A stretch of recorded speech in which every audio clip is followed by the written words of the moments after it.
Bonjour à tous, j'espère que vous allez bien. On se retrouve après une longue pause, je sais, pour vous parler d'une série. En fait, justement, j'ai pris du temps parce que j'ai lu ces 4 livres-là presque à la suite et que je voulais vous faire une vidéo dédiée pour vous donner mon avis complet sur Stephanie Gerber et donc sa série Caraval qui comporte 3 tomes, ainsi que le premier tome de sa nouvelle trilogie qui est un spin-off de Caraval, paru chez De Saxus. Donc, on va récapituler tout ça.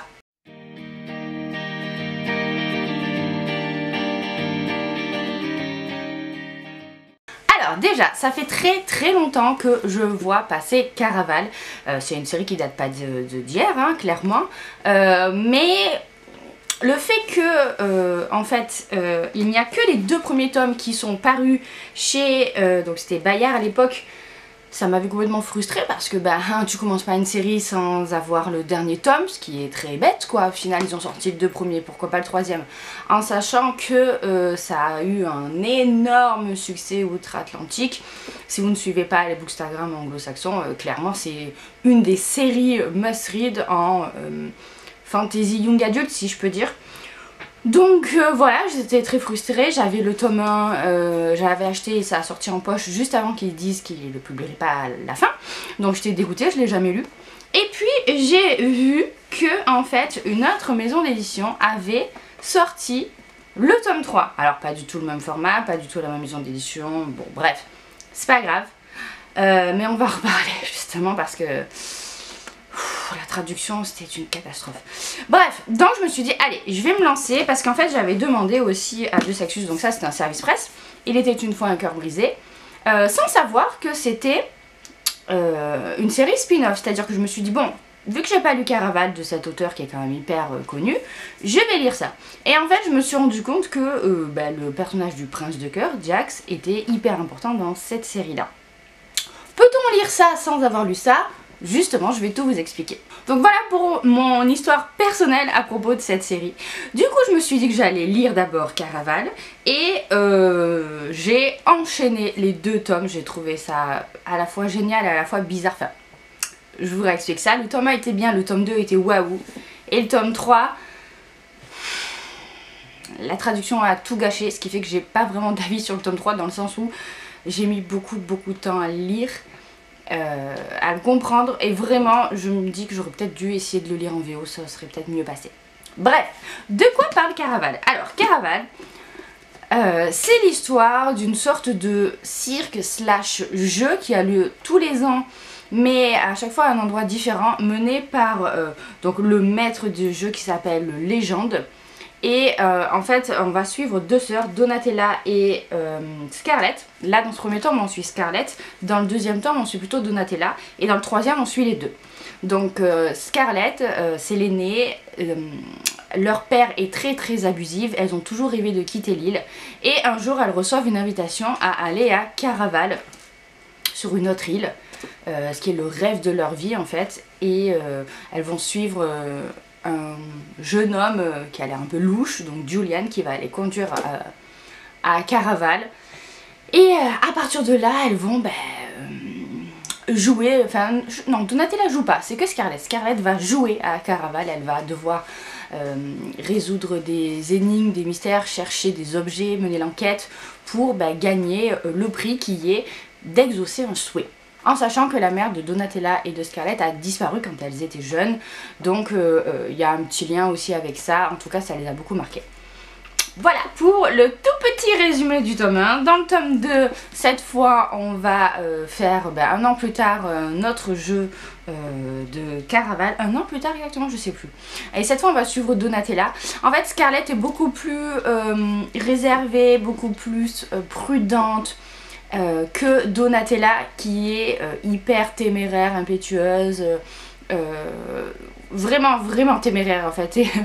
Mais du coup ça la rend aussi attachante et je trouvais plus intéressante en fait, j'ai préféré tout simplement Donatella. Donc j'ai beaucoup aimé le tome 2 qui la concerne, puisque ici on entre un petit peu dans les dessous de Caraval mais très peu, alors que là beaucoup plus. On va découvrir d'autres personnages et on va en apprendre un peu plus sur eux, notamment sur le certain Légende qui, il faut bien dire, est assez fascinant. Donc pour le coup, le tome 1, j'ai été agréablement surprise. J'avais très envie de lire la suite, donc j'ai lu le tome 2, je l'ai dévoré. Je l'ai vraiment vite lu. Et ensuite, on passe au tome 3. Alors, comment vous dire que le tome 3, je l'ai lu, mais en fait, je devais reprendre sans cesse les phrases. J'arrivais pas à me concentrer parce que c'était très mal traduit. Je vais pas dire que c'était au niveau de Google Trad, vous voyez, où des fois, il y a des phrases qui veulent rien dire, mais presque. Et vraiment, ça m'a sorti complètement de l'histoire. Parce que c'est vraiment une histoire intéressante. Il y a des points positifs et des points négatifs. On va passer aux points positifs d'abord. Il y a vraiment un univers un peu onirique. Ça m'a un petit peu fait penser, c'est vrai, au Cirque des Rêves, que j'adore, qui est un de mes livres préférés, mais en bien moins poétique et approfondi, hein, clairement. Mais il y avait vraiment un truc comme ça dans l'univers qui faisait très rêveur, avec justement des souhaits qu'on peut exaucer, etc. Et ensuite, au fur et à mesure, on arrive dans une sorte de mythologie un peu plus importante, puisqu'en fait il va, je peux vous en parler hein, puisque je révèle rien du tout, il va y avoir des fatalités qui vont rentrer en jeu. Donc les fatalités, ce sont des cartes de tarot mais qui existent vraiment et qui étaient endormies jusqu'alors et qui vont se réveiller et se mettre la pagaille, et les sœurs elles vont devoir réagir, etc. Donc voilà, il y avait vraiment un univers qui était pas mal. Donc j'avais envie vraiment de savoir la suite. Après, je trouve que ce tome 3, il est quand même... je sais pas comment dire ça, mais j'avais envie de dire... il y avait un petit goût d'inabouti. Alors, est-ce que c'est dû à la traduction ou est-ce que c'est dû au fait que l'auteur, elle part dans une direction très très éloignée de l'histoire principale et que du coup on est beaucoup resté sur cet aspect là et moins sur la résolution de certains problèmes inhérents à toute la saga, que j'ai trouvé qu'elle allait trop vite. En fait, c'est le point noir, on va dire, de cette série, c'est que il y a des éléments qui passent tellement vite, des scènes d'action, des retournements de situation ou quoi, que t'es là en mode attends, mais il s'est bien passé ça et j'ai bien compris, et tout de suite on enchaîne sur autre chose, alors que je pense qu'il y aurait eu besoin d'approfondir certaines choses, vraiment, de mieux expliquer ou de prendre plus de temps pour certains événements importants. Au final, ça va très vite, ce qui fait un peu, ce qui est généralement le cas en littérature jeunesse, mais là, pour le coup, je trouvais que l'univers était tellement intéressant, le côté un peu rêveur, poétique, tout ça, ça rend la lecture, je pense, agréable pour tous les âges, que voilà, des fois, je restais un petit peu sur ma faim en mode, attends, mais... il s'est passé ça, et alors c'est quoi les conséquences, et alors c'est quoi le... Et en fait donc on enchaîne. C'est pareil pour le traitement des personnages. Scarlett, Donatella, elles sont bien traitées. Je trouve que les garçons, un peu moins. Parce qu'évidemment il y a des histoires d'amour un petit peu au milieu, hein, évidemment. Du coup je trouvais que on aurait pu faire plus, quoi. On aurait pu aller plus fouiller dans leur passé, on aurait pu un peu plus... savoir en fait ce qu'ils ressentaient, ou en tout cas que ça soit mieux transmis, parce que comme l'histoire n'est que du point de vue des deux sœurs, c'est vrai que franchement on reste un peu sur notre fin. En romance, je trouvais qu'on restait sur sa fin. Voilà, cet aspect là de l'histoire, j'étais pas tout à fait satisfaite, j'en voulais plus, clairement. Je voulais plus de réaction après certains dénouements. Voilà, je vais m'arrêter là, je vous spoil pas, hein, vous avez vu.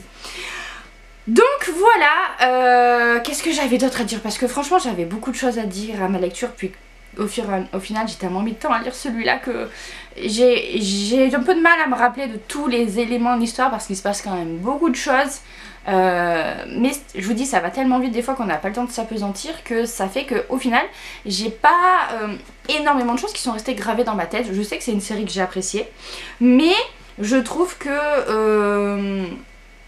je sais pas si c'est la faute de ce troisième tome qui m'a fait totalement sortir du truc, et je trouve qu'elle est quand même assez inégale, que ce soit d'un tome à l'autre ou même dans le bouquin en lui-même. Tu prends un seul livre, il y a des moments géniaux, il y a des moments un peu moins... un peu qui se traînent en longueur, enfin voilà. C'est assez étonnant, c'est vraiment étonnant en fait comme série, parce que d'un côté je la trouve vraiment intéressante, enfin originale et ouais, presque géniale, mais de l'autre j'ai l'impression qu'en fait il y a des erreurs de débutants. Vous voyez, dans l'écriture, dans le script, dans des choses qu'on a complètement oblitérées, qui auraient eu besoin d'être expliquées. Et je suis étonnée en fait qu'au niveau du travail de relecture des maisons d'édition, il n'y ait pas eu un truc en mode là il faudrait que tu approfondisses plus ça, là tu peux passer, là. Voilà, en fait on dirait presque de l'auto-édition. Vous voyez. Et ça a du bon comme du moins bon. Voilà. Donc au final, pour en revenir à l'entièreté de cette série, est-ce que je vous la conseille? Je pense que oui. Par contre, si vous avez l'occasion de lire en VO, lisez en VO au moins le 3e tome. Parce que vraiment, ça par contre, je vous recommande pas du tout. Mais vraiment, vraiment pas du tout. Je trouve que c'est quand même un scandale de payer 20 € un bouquin aussi mal traduit. Vraiment. Il y a quelques fautes de coquilles, d'orthographe, ok. Mais alors la traduction, c'est juste pas possible, quoi. Donc... cela, aucun souci, franchement, celui-là, si vous pouvez lire en VO, sinon faites comme moi, tant pis. Hein. Il y en a, j'ai regardé un petit peu sur Amazon les avis, il y en a qui étaient dégoûtés comme moi, en mode non mais c'est quoi ce truc, c'est limite incompréhensible. Et d'autres, ah bon, moi j'ai pas du tout remarqué, je me suis régalée, c'était trop bien. Donc voilà, ça dépend des gens, je pense que ça dépend de la sensibilité à la plume aussi. Parce que la plume, elle a rien d'extraordinaire, hein, c'est juste que, ben, il y avait vraiment trop d'écart. Voilà, à voir ce que vous... chercher. Moi en tout cas j'ai aimé, et puis je vous dis les 2 premiers tomes je les ai tellement lus vite que ça m'a sorti en fait d'une petite, je vais pas dire panne de lecture, mais d'un petit rythme de lecture. Par contre le 3e tome m'a carrément replongé hein, dans une panne de lecture, donc je lisais un peu autre chose à côté heureusement. Ce qui fait que ensuite je n'ai pas enchaîné tout de suite sur celui-là, je me suis octroyé 1 ou 2 livres entre temps. Et donc j'ai donc lu Il était une fois un cœur brisé, qui est une sorte de spin-off qui se passe après Caraval. Peut-on lire celui-là si on n'a pas lu Caraval? Je pense que oui, parce que pour l'instant, il n'y a pas beaucoup d'éléments de Caraval. On y croise les 2 sœurs, mais il n'y a pas vraiment de rappel de l'histoire d'avant. Par contre, Jax, donc le prince de cœur, qui est ici un des personnages principaux, est hyper important dans Caraval. On le voit tout le temps. Clairement, il y a une sorte de petit triangle amoureux qui va s'installer avec une des sœurs, et ben il fait partie de ce triangle amoureux, vous voyez.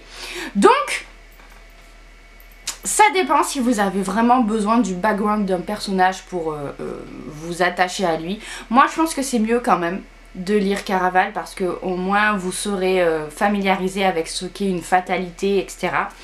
Puisque ici, en fait, donc on va suivre Evangeline, qui passe un contrat avec Jax, donc le prince de cœur, pour empêcher le mariage d'un garçon dont elle est amoureuse, et ça va se retourner contre elle.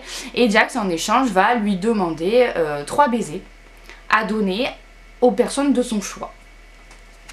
Et elle va partir sur un autre endroit que là où se passe Caraval justement, dans un autre royaume où il y a... où en fait les contes deviennent réalité. Voilà, toutes les contes de son enfance en fait, on n'arrive pas à savoir ce qui est de l'histoire de ce qui est de l'imagination.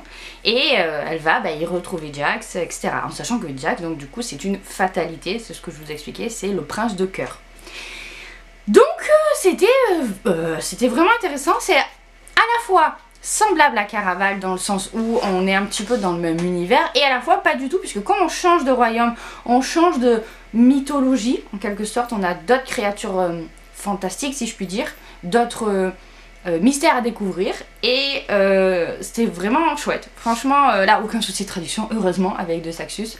Ce qui fait que j'ai hâte de lire la suite. Pour l'instant je dirais que peut-être je préfère Caraval dans le sens où j'aime beaucoup les univers un petit peu du cirque, avec des... voilà, l'univers vraiment rêveur, pardon, qu'il y avait. Ici, à voir ce que ça donne, puisqu'on est sur une sorte de royaume qui se passe dans le nord, où il fait très froid et où il y a des sortes de... je vais pas dire contes nordiques, parce que c'est pas le cas en fait, c'est vraiment un univers à part, et pour ça c'est super chouette. Donc j'ai hâte de lire la suite. Je pensais que c'était qu'une duologie, et non, en fait c'est une trilogie. Trilogie, oui c'est ça, trilogie. Du coup j'ai hâte de lire la suite. Les 3 tomes sont sortis en VO, donc j'espère que De Saxus ne tardera pas à sortir le tome 2 et 3. Mais c'était une chouette lecture. Je pense, comme je vous disais, du coup, que vous pouvez le lire si vous n'avez pas lu Caraval, dans le sens où vous comprendrez tout à fait l'histoire. Après, si vous aimez comme moi aller au bout des choses, lisez Caraval quoi. Voilà pour cette vidéo, pour ce petit récap sur mon avis sur Stéphanie Gerber, donc sur tous les livres, je crois qu'elle a sorti en VF en tout cas. Est-ce que ça vaut la hype? Vous avez vu ma petite pause? Je pense que oui, mais il y a il y aurait des choses à améliorer, voilà. Comme je vous dis, c'est pas un coup de cœur non plus. Je pense que c'est une série qui vaut effectivement le coup d'être lue. Il était une fois un cœur brisé aussi, ça cartonne hein, clairement autant que Caraval, j'ai l'impression. Donc du coup, je me dis que oui, quand même, oui, ça vaut le coup d'être lu.